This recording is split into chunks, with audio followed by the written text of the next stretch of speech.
Hello, ये दूसरा। धन्यवाद प्रीत रविदासिया जी। प्यारी सत्संग जी को जो है सूचित किया जाता है कि हमारे मध्य जो है आज के जो मुख्य अतिथि हैं वो पहुंच उत्सव जो है वो न केवल भारतवर्ष में बल्कि पूरे विश्व में जो है बड़ी धूमधाम के साथ जो है मनाया जा रहा है। हमारे मध्य जो है माननीय NR फुले डिप्टी कमिश्नर जो है GST जजर जो है वो हमारे मध्य पहुंचे हैं और साथ में जो है उनकी धर्मपत्नी सुमन जी जो है वो भी पहुंचे हैं। तो उनका मैं यहाँ इस मंच से जो है बहुत ही यहाँ पर स्वागत करता हूँ और धन्यवाद भी करता हूँ कि उन्होंने आज यहाँ पर पहुँच करके जो है यहाँ पर पूरी संस्था और पूरी मंदिर कमेटी का जो है मान सम्मान जो है वो बढ़ाया है। संत शिरोमणि श्री गुरु रविदास जी महाराज की जय भीम नमो बुद्धाय। मंच पर उपस्थित हरियाणा सरकार के पूर्व मंत्री doctor ML Ganga, Shri RR Phulia ji IAS retired additional chief secretary, madam Nirmala Chaudhary ji, Shri Darshan Lal ji, कुछ लोगों को मैं नाम से नहीं जानता तो उनके लिए मैं क्षमा याची हूँ। उन सबको श्री रामलाल जी और कुछ पत्रकार बंधु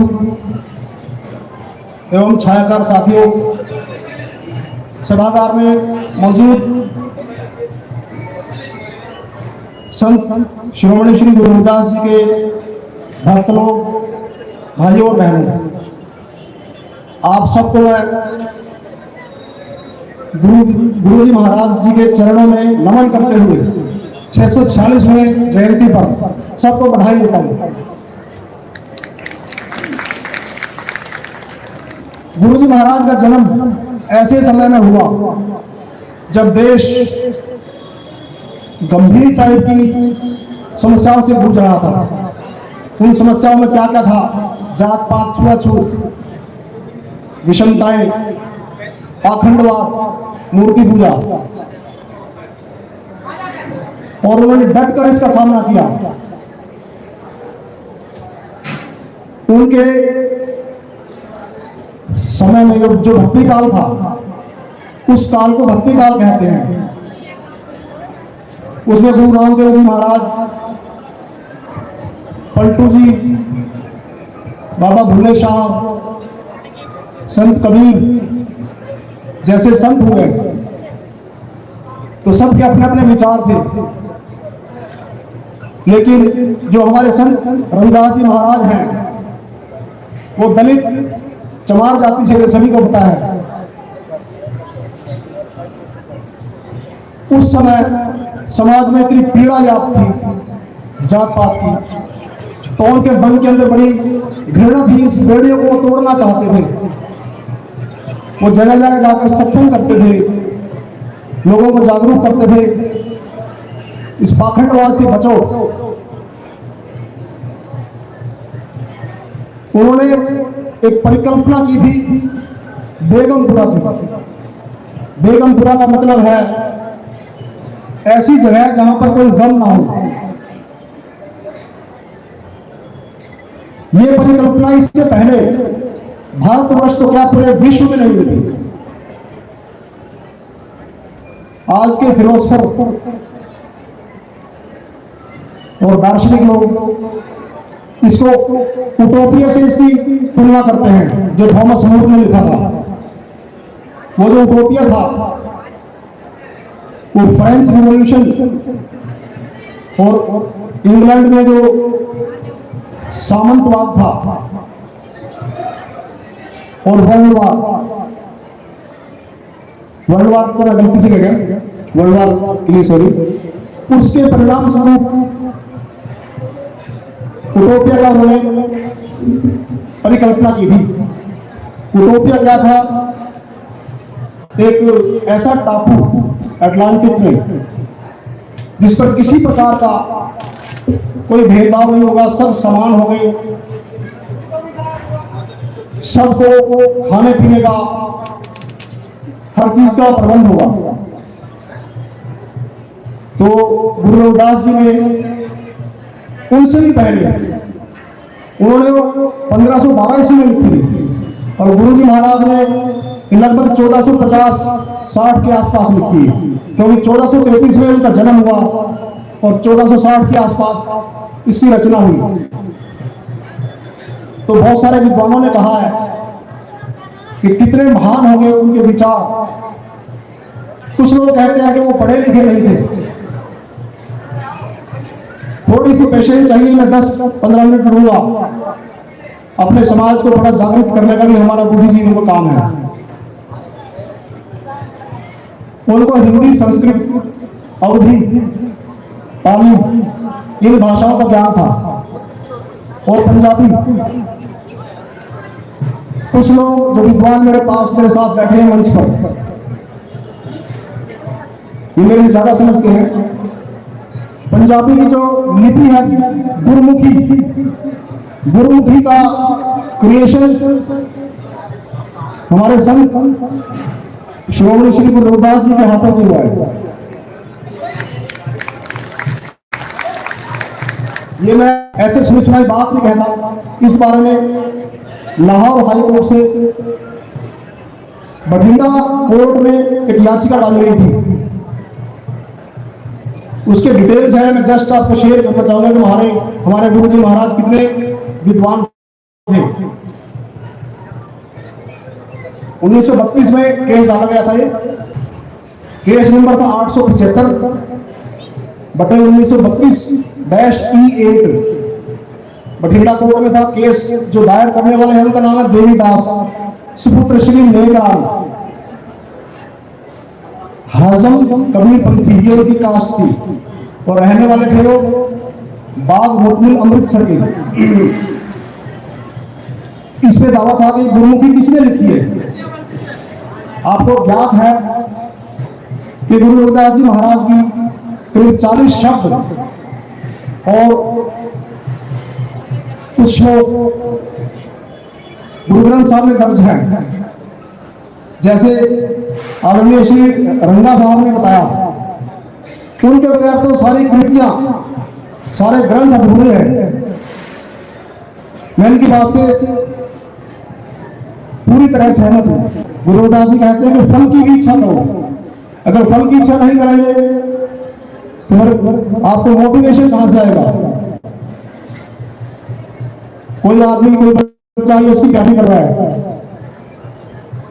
तो दिन रात लगा हुआ है, तो अपने आप तो कोई मंदिर में जाके टिकने से तो आईएएस नहीं बनेगा वो। तो संत जी महाराज ने कर्म करने पर जोर दिया है।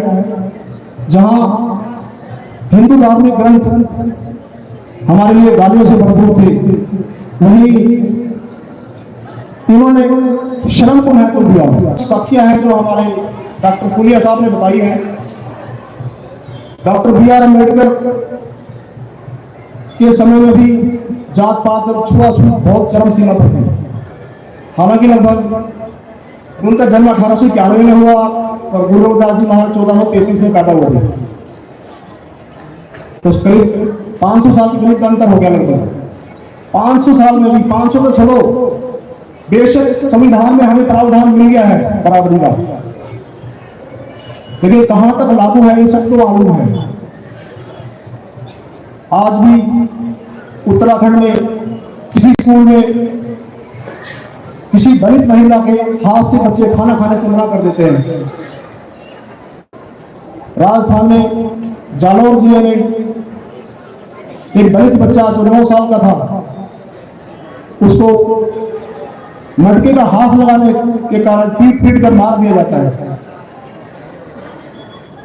संविधान में सब हक है, बराबरी का हक सबको है। क्या वास्तव में मिल गया है? नहीं। इसके लिए बाबा साहब ने गुरु रविदास जी के पद चिन्हों पर चलते हुए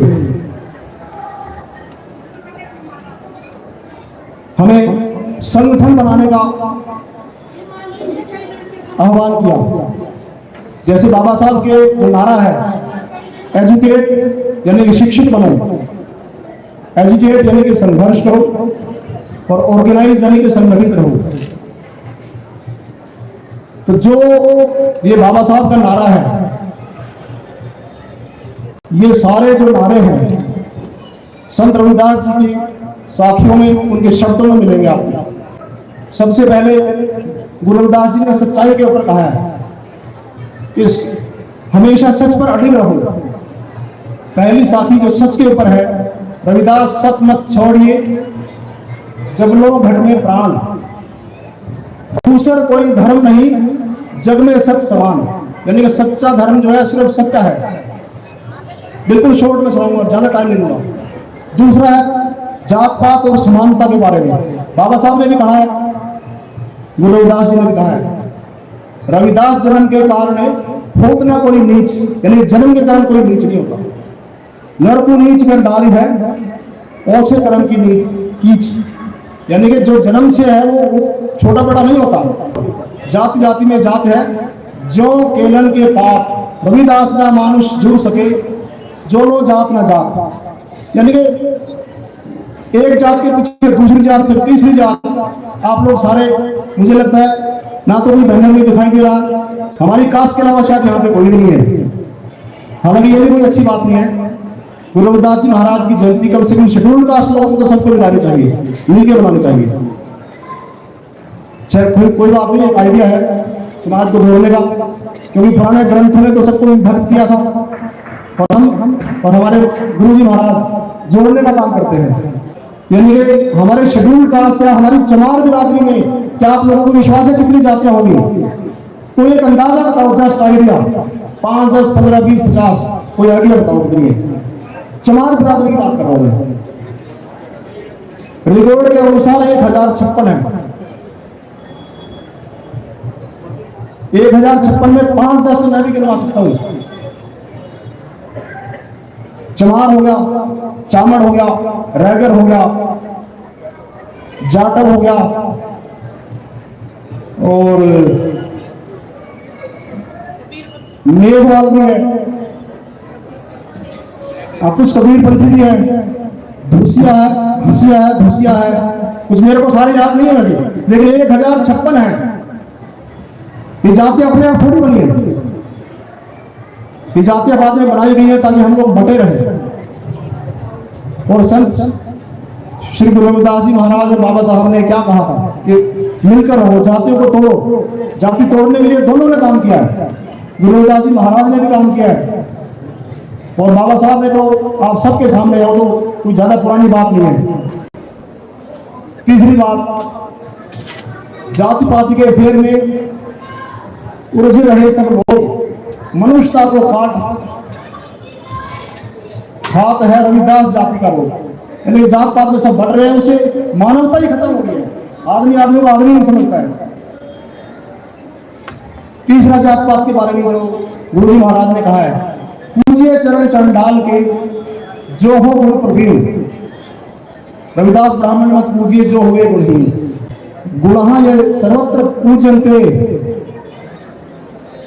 न ही महत्व संपदा है। यानी गुणों की सब जगह पूजा होती है। किसी के पास ज्यादा पैसे हैं तो उसकी पूजा है। उस पूजा का मतलब सब जगह पूजा से मत समझना प्लीज। पूजा का मतलब है किसी को महत्व देना, किसी को ऊंचे पद पर बैठाना। हर चीज की पूजा का मतलब पूजा ही नहीं होता, एक सांकेतिक है। गुणहा सर्वत्र पूजनते न तो महत्व संपदा है। पूर्णेन्दु की तथा वल्लो निष्कलंक है यह कृष्ण है। यानी ये गुणों की ही सब जगह पूजा होती है, गुणों को पूछते हैं सब जगह। जैसे हमारे आईएएस अफसर हैं फुलिया साहब बैठे हैं, जहां भी जाएंगे, चाहे किसी समाज का काम हो, किसी डिपार्टमेंट का काम है, गुण है इनके अंदर, गुणों के कारण आईएएस बने हैं। तो इनकी पूजा नहीं होगी तो और किसकी होगी? पूजा का मतलब इनको महत्व नहीं दिया जाएगा। महत्व नहीं देंगे तो नौकरी खराब हो जाएगी। पूर्णिमा होता है पूर्णिमा का चंद्रमा। क्या पूर्णिमा की चंद्रमा का उतना ही महत्व है जितना कि दूज के चांद का? नहीं है। वो क्यों नहीं है? क्योंकि दूज के चांद में कोई दाग नहीं होता, लेकिन पूर्णिमा के चांद में दाग होता है, वो नजर आता है, दूर से नजर आता है। तो गुणवान आदमी बेदाग होते हैं, इसलिए उनकी पूजा होती है। एक इनकी परिकल्पना थी, ऐसा चाहूं राज में जहां मिले सबन को अन्न, छोट बड़े सब संग से रविदास रहे प्रसन्न। ये तो मैंने पहले ही बोल दिया था, लेकिन ये जो परिकल्पना थी इसके आधार पर और गुरु रविदास जी महाराज के साक्ष्यों को मद्देनजर रखते हुए और समाज की जैसे देश काल और स्थिति की बात करें, बाबा साहब के टाइम में देश काल और स्थिति क्या थी, जो 600 साल पहले था लगभग वैसी परिस्थिति थी, सिर्फ एजुकेशन लेवल बढ़ गया था। तो उन्होंने जो संविधान बनाया, जो प्रावधान की जरूरत थी, गुरु रविदास जी महाराज ने उस समय के राजाओं महाराजाओं को, शासकों को एक मैसेज दिया था अपनी इस बेगमपुर की परिकल्पना के माध्यम से कि आप अपना राजपाट इस तरीके से चलाओ कि किसी को किसी प्रकार का भेदभाव ना हो, वहां पे किसी तरीके का कोई गम ना हो। लेकिन उस समय नकार खाने में तूती की आवाज वाली बात है, वो नहीं सुनी गई। और आज बाबा साहब डॉक्टर भीमराव अंबेडकर ने विषमतम परिस्थितियों में इतनी डिग्रियां हासिल की जो उस समय इंडिया तो क्या पूरे वर्ल्ड में किसी के पास नहीं थी। और बाबा साहब ने गुरु जी महाराज की परिकल्पना को साकार करने के लिए संविधान में वो प्रावधान डाले। क्या क्या प्रावधान? शिक्षा का अधिकार, समानता का अधिकार, डिस्क्रिमिनेशन ना हो, भेदभाव ना किसी के प्रति, ये सारे प्रावधान जितने भी थे मैं शोर्ट में थोड़ा थोड़ा सा बताऊंगा। शिक्षा, जैसे मैंने बताया गुरु जी महाराज बहुत शिक्षित थे, सभी विद्यार्थियों पढ़ाई कराओ प्राप्त ज्ञान,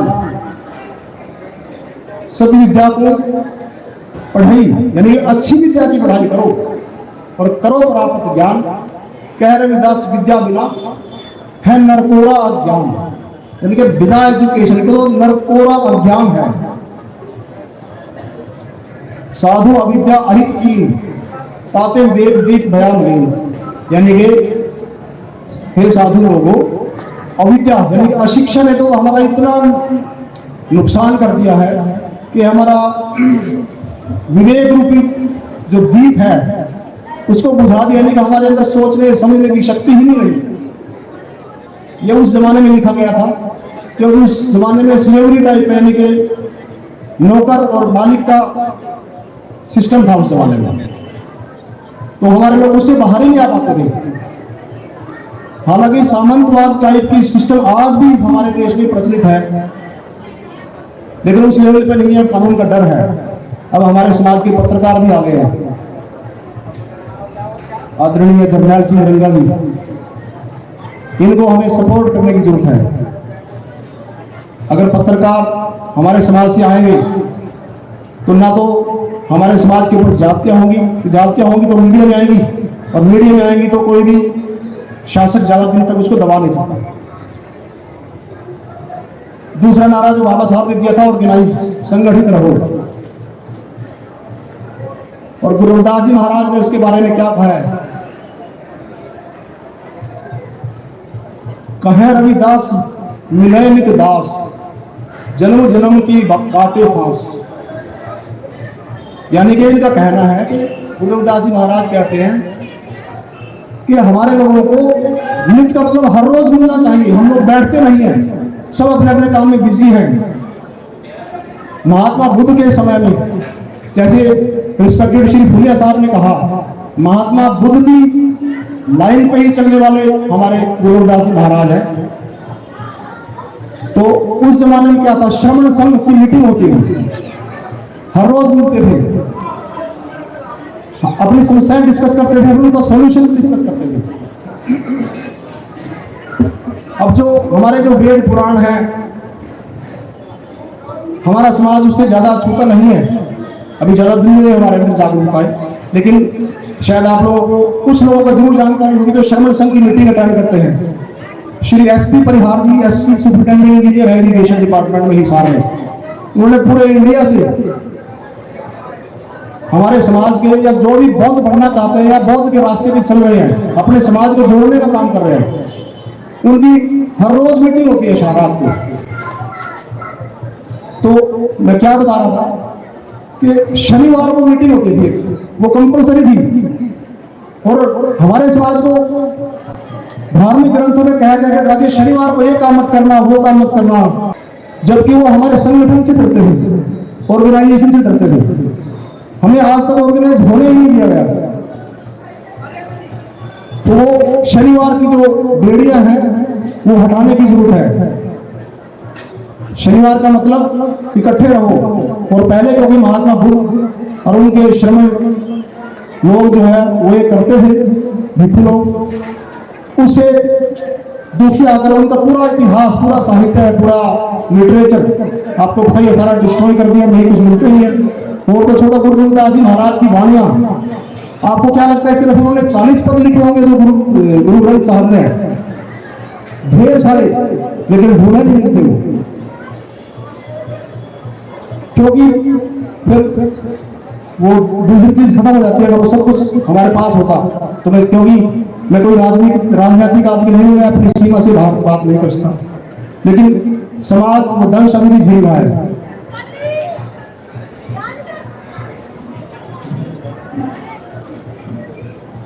दूसरी परिकल्पना थी स्वराज। स्वराज का मतलब किसी का अधीन मत रहो, नौकर मत करो, स्लेवरी में मत जाओ। पराधीनता पाप है, जान ले हुए नीत। पराधीन रविदास सो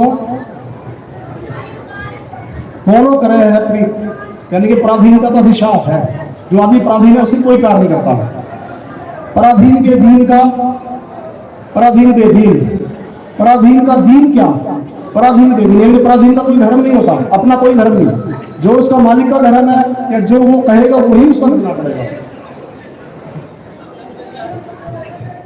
गुरु रविदास जी महाराज ने सबके खाने की बात कही, सबको अन्न मिले वहां पर।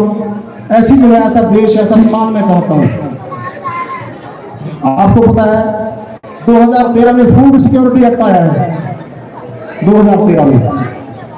तो जो गुरु रविदास जी महाराज की परिकल्पना थी बेगमपुरा की, उसमें किसी प्रकार का दम नहीं, सब एक दूसरे के पास आ जा सकते हैं। अगर महल है, कोई राजा है, तो वहां पर राजा के पास भी बेरोक लोग जा सकते हैं। तो सबसे काम तो था पहला खाने पीने का, सबका भरपेट गुजारा हो सके। गुरु रविदास जी महाराज जैसे डॉक्टर चौधरी मैडम ने बताया, कुछ लोग कहते हैं कि वो बहुत गरीब थे और अनपढ़ थे, लेकिन वास्तव में क्या सच्चाई है? लंगर की शुरुआत गुरुजी महाराज के वहां से हुई। उन्होंने 2 मंजिला मकान भवन बनाया, जिसमें भूखे लोगों के लिए, गरीब लोगों के लिए मुफ्त खाने का प्रबंध होता था उस जमाने में। ये कोई छोटी बात नहीं है। और वही सपना उनका पूरे समाज के लिए था।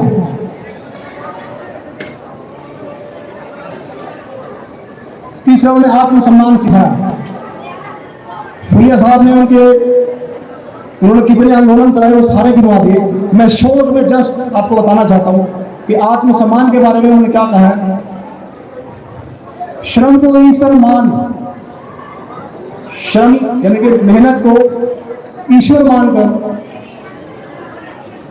जो पूजा ही दिन रैन, यानी कि उसकी जो पूजा करता है, यानी कि उसको महत्व देता है, पूजा करना महत्व देना। श्रम को जो ईश्वर मानकर उसको इतना महत्व देता है कि वो ईश्वर के समान है।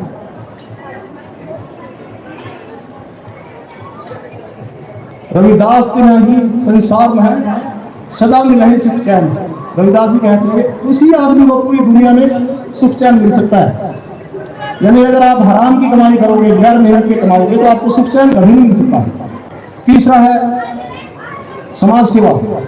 दीन दुखी के हेत जो बारे अपने प्राण, यानी कि दीन दुखी भी अपने प्राण वारता है, रविदास कुंवर सूर को सांचा छत्री जान। उस जमाने में 4 वर्ण थे, ब्रह्म क्षत्रिय, ब्राह्मण, क्षत्रिय, वैश्य, शूद्र। वो तथाकथित, असल में तो सब बराबर है। तो गुरु जी ने क्या कहा कि सच्चा क्षत्रिय कौन है? जो दूसरों के लिए कुछ करता है। अपने लिए तो सब करते हैं, समाज के लिए, अपने गरीब दबे कुचले समाज के लिए कुछ करता है तो वही सच्चा क्षत्रिय है। मेरा संदेश क्या है? बाबा साहब ने एजुकेट, एजुकेट और ऑर्गेनाइज कहा। हमारा समाज पीढ़ियों से शोषित रहा है। उसके लिए जो सक्षम लोग हैं हमारे समाज में से, उनको आगे आके जो असक्षम लोग हैं उनकी मदद करनी चाहिए। मैं आज की जयंती को सफल और सार्थक तब मानूंगा अगर आप मेरा कोई संदेश यहां से लेके जाएंगे। अगर सुनेंगे नहीं तो लेके भी नहीं जा सकते। अग्रवाल समाज में करीब 5000 साल पहले महाराजा अग्रसेन हुए थे। उनकी क्या नीति थी? उनका एक किंगडम था, राज्य था। कुछ लोग कहते हैं लगभग 1 लाख की आबादी थी उस जमाने में। इसमें अलग अलग मत है लोगों के। अगर 1 लाख थी तो उनकी क्या पॉलिसी थी? कोई भी आदमी उनके देश में, उनके राज्य में बाहर से आता था तो उसको 1 ईंट और 1 रुपया देते थे, ताकि उस 1 ईंट से घर बना सके और 1 रुपये से व्यापार कर सके। 1 का मतलब सारे लोग मिलकर देंगे। अगर 1 लाख आबादी थी उस जमाने में तो 1 लाख रुपए इकट्ठे हो गए आज से 5000 साल पहले, और ऐसी 1 लाख ईंट भी हो गई। तो 1 लाख ईंट से बहुत बढ़िया भवन बना सकता है आदमी। और 1 लाख रुपए का उस टाइम होंगे, अगर आप 10,000 भी लगा लो उस जमाने में तो अंबानी से कम नहीं होगा। तो इससे शिक्षा लेते हुए हमारे समाज को भी, जो पढ़ा लिखा समाज है, आगे आना चाहिए। दूसरा उदाहरण मैं देना चाहूंगा सिख समाज से, जिससे हम काफी नजदीकी से जुड़े हुए हैं। सिख समाज की परंपरा आपको पता है, वो अपनी नेक कमाई में से 10% अपने धार्मिक, शैक्षणिक संस्थाओं को और समाज के लिए जरूर देते हैं। तो उनको देखो कितनी बरकत है। कोरोना में जब सब लोग डर गए थे, कोई किसी की मदद ही नहीं कर रहा था। इंडिया तो छोड़ो, बाहर विदेशों में भी कितनी उन्होंने लंगर चलाई। ये सब जो जितना दान देता है उतना ही उसको मिलता है। तो गुरु रविदास जी महाराज और बाबा साहब डॉक्टर अम्बेडकर, उनके सपनों को साकार करने के लिए हमारे समाज को भी आगे आना चाहिए। आगे किस तरीके से आ सकते हैं? अब इसमें से कुछ लोग ये कह सकते हैं कि हमारा तो अपना ही गुजारा नहीं होता। तो इसके बारे में मैं ये कहूंगा कि तंग होकर देने की भी जरूरत नहीं है। दान तो बहुत तरीके का होता है। आप श्रम दान कर सकते हो, जैसे यहाँ पर ये कार्यकारिणी इतना बढ़िया काम कर रही है। शुरू में बोलना भूल गया, इतना भव्य आयोजन और भवन का काम, धर्मशाला का काम तो है, तो इसमें श्रम दान कर सकते हैं। विद्यादान, जिन परिवार में टीचर हैं, शिक्षक हैं, वो गरीब बच्चों को पढ़ा सकते हैं निःशुल्क। जिन परिवारों में डॉक्टर हैं, वो अपनी प्रोफेशनल सेवाएं दे सकते हैं। अपने मोहल्लों में कैंप लगा सकते हैं कि अपने समाज के लोग, आजकल किसी अच्छे डॉक्टर की फीस 500 रुपए से कम नहीं है। कितनी बड़ी मदद होगी अगर एक अच्छा डॉक्टर अपने समाज की सेवा करे। ज्यादा नहीं तो दिन, हफ्ते में 1 दिन तो कर ही सकता है कम से कम। अगर हम 10% योगदान नहीं दे सकते, जिनमें गुंजाइश है 5% दे दें, 2% दे दें, लेकिन निरंतर दें। हम मंदिरों और चीजों में, धार्मिक कार्यक्रमों में काफी खर्चा करते रहते हैं, लेकिन शिक्षा की तरफ ज्यादा ध्यान नहीं है। मैं बस बाबा साहब का छोटा सा सेवक लगा लो, उनके पत्नी पर चलने वाला, ज्यादा बड़ी बात नहीं करता। मेरी ये जन्मभूमि है, अमीन गांव है, कुरुक्षेत्र की जन्मभूमि है। हमारे पुरखों का खून पसीना इसकी मिट्टी में समाया हुआ है और उसकी सुगंध हमें आज भी आती है। तो हम कहां से कहां पहुंच गए, सब बाबा साहब की बदौलत है और गुरु रविदास जी महाराज की बदौलत है।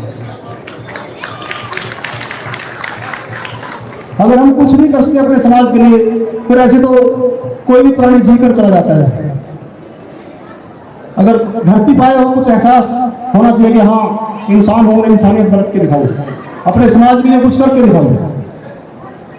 जैसे मैंने बताया, ये मेरी जन्मभूमि है और सरकारी नौकरी में बाबा साहब की बदौलत आई। लेकिन एक विडंबना है कि गजटेड ऑफिसर लगने के बाद होम डिस्ट्रिक्ट में पोस्टिंग नहीं होती, क्योंकि ये गरीब जिला है, इसलिए बाहर ही रहे हैं। कोशिश करने के बावजूद भी ज्यादा नजदीक आ नहीं पाए। फरीदाबाद, हिसार, पंचकुला, अब झज्जर हूं, 9 महीने करना रहा था। तो जहां पर भी मेरी कर्म भूमि रही है, मैंने जो आपको ये संदेश दिया है, आप कहीं भी जाकर पूछ सकते हैं कि मेरा समाज के प्रति कोई योगदान रहा है कि नहीं। और वर्तमान में मैंने कोशिश की है, हमारे गांव में एक लाइब्रेरी है, उसको चलाया है हमने, और उनके एक ट्यूटर हैं, ये बैठे हैं सरोवा साहब, मांगेराम सरोवा जी, ये निःशुल्क सेवाएं दे रहे हैं वहां पे, एमटेक रखे हुए। इसके अलावा कंप्यूटर एजुकेशन के लिए कुछ दिन पहले ही मैंने 5-6 कंप्यूटर अरेंज किए वहां पे। मैं ये अपनी शेख मानने के लिए आप लोगों को नहीं बता रहा हूं, ये मैसेज है कि आप किस तरीके से मदद कर सकते हैं। और ये कंप्यूटर दिया है मैंने नहीं दिए, सहयोगी लोगों ने, जहां जिस विभाग में मैं काम करता हूं, तो मैंने कोशिश करके, मेहनत करके लोगों को मनाया कि आप लोग ये योगदान करो, कि नए काम के लिए जा रहे हैं। तो इस टाइप के काम दूसरी जगह नहीं हो सकते हैं। ये कार्यकारिणी यहाँ पे बहुत अच्छा काम कर रही है। ये जो भवन बन रहा है, इसमें आप लोग अच्छा योगदान कर सकते हैं। मैं आज इस कार्यक्रम के लिए ये बताना भूल गया, मेरी जो वाइफ है सुमन फूले, ये बैठी है साथ में, ये एडवोकेट है, फरीदाबाद में प्रैक्टिस करते हैं, मैं फरीदाबाद में रहता हूँ।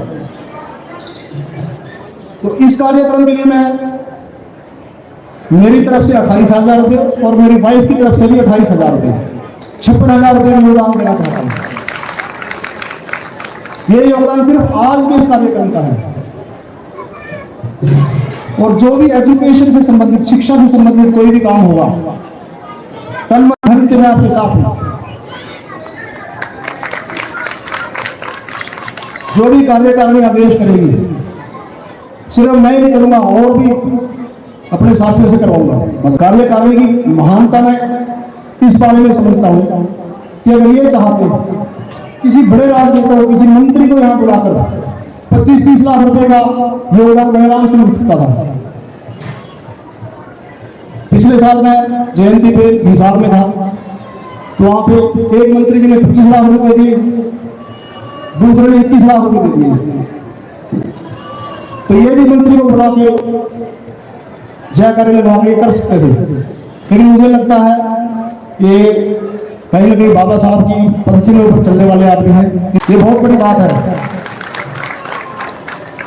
तो इनकी भावनाओं को समझते हुए, जो कमी वहां रह गई है, जो चंदा उधर से नहीं आ पा रहा है, नहीं तो आप अगर पॉलिटिक्स के गढ़ में अगर देखेंगे, हिसार में आप देखो, इतना बड़ा भव्य भवन बना है वहां पे, करीब करीब 40 तो कमरे हैं जो छात्राओं के लिए भी है और छात्रों के लिए भी अलग से है। एक बहुत बड़ा ऑडिटोरियम बन गया है, रविदास मंदिर भी है। तो मैंने भी थोड़ा सा उसमें योगदान दिया। एक कमरा मैंने भी बनवाया वहां पे अपने पिताजी के नाम से। जैसे मैंने बताया, मैं बखान या गुणगान नहीं करता, लेकिन कोशिश रहती है यथाशक्ति, जितनी भी शक्ति है समर्थन के अनुसार मदद करने की कोशिश करता हूँ, समाज को कुछ पे बैक करने की कोशिश करता हूँ। यही बाबा साहब ने सिखाया था। अगर हम बाबा साहब की पत्तियों पर चलते हुए अपनी कैपेसिटी के अनुसार कुछ योगदान करेंगे तो वो दिन दूर नहीं जब हमारा समाज भी उन्नति के पथ पर आगे बढ़ेगा और किसी चीज में किसी समाज से पीछे नहीं रहेगा। एक अनुरोध मैं जरूर करूंगा कार्यकारिणी से, श्री सुरेश भाई नरवाल जी जो प्रधान हैं, अगर हो सके तो अभी तो हम अपने समाज के लोग हैं, ये मेरा जस्ट एक सुझाव है, दूसरे समाज के लोगों को भी जोड़ने का काम अगर होना चाहिए, सिर्फ कम से कम शेड्यूल्ड कास्ट तो जुड़ जाए। जैसे मैंने कहा 1056 बिरादरियां तो पूरे इंडिया में है। हमारे यहाँ पे 20 बिरादरी हमारे कास्ट की होगी, मेरे ख्याल में 25-30 और होंगी। इनको हम जोड़ सकते हैं बड़े आराम से। महात्मा बुद्ध के बहुत सारे पाली भाषा में लिखे हुए जो लेख हैं, उनको नकल करते हुए हमारे कई धार्मिक ग्रंथों ने महान बनने की कोशिश करी है। उनमें से एक है, ये लिखा हुआ महात्मा बुद्ध का ही है, अयम निज है परोवेति। अयम का मतलब यह है, अयम निज है, ये मेरा है, परो वी या किसी और का है। अयम निज है परोवेति, गणना लघु चेत साम, ये छोटे दिल वालों की बात है। ये तेरा है, ये मेरा है, छोटे दिल वाले बात करते हैं। उदार चरिता नाम तू वसुधैव कुटुंबकम, जो उदार हृदय वाले लोग हैं उनके पूरी धरती एक परिवार के समान है। आज का दिवस मैं सार्थक तब मानूंगा कि सिर्फ भारतवर्ष में नहीं मनाया जा रहा है। डॉक्टर गंगा साहब ने बताया देशों विदेशों में 150 से ज्यादा देशों में गुरु जी महाराज का प्रकाशोत्सव मनाया जाता है। और हमें सुनकर बड़ा गर्व होगा कि ब्रिटेन की पार्लियामेंट में ऑफिशियली मनाया जाता है। लेकिन हम लोग पीछे हैं, हम अपने दिनचर्या के फालतू के टाइम से काम से टाइम नहीं निकलता। साल में एक ही बार जन्मदिन आता है, सबको आना भी चाहिए और बढ़ चढ़कर इसमें सिर्फ धर्म कीर्तन में नहीं, अपने दबे कुचले समाज की मदद के लिए भी आगे आना चाहिए। इन्हीं शब्दों के साथ सबका धन्यवाद। जय भीम, नमो बुद्धाय, जय श्री गुरु रविदास जी महाराज।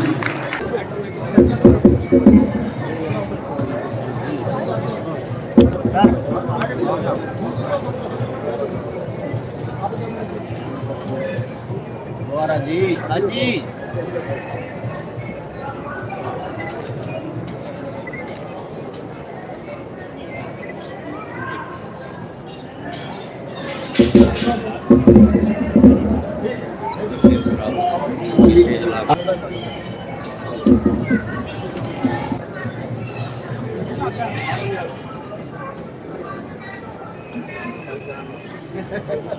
श्री मोहित खान जी,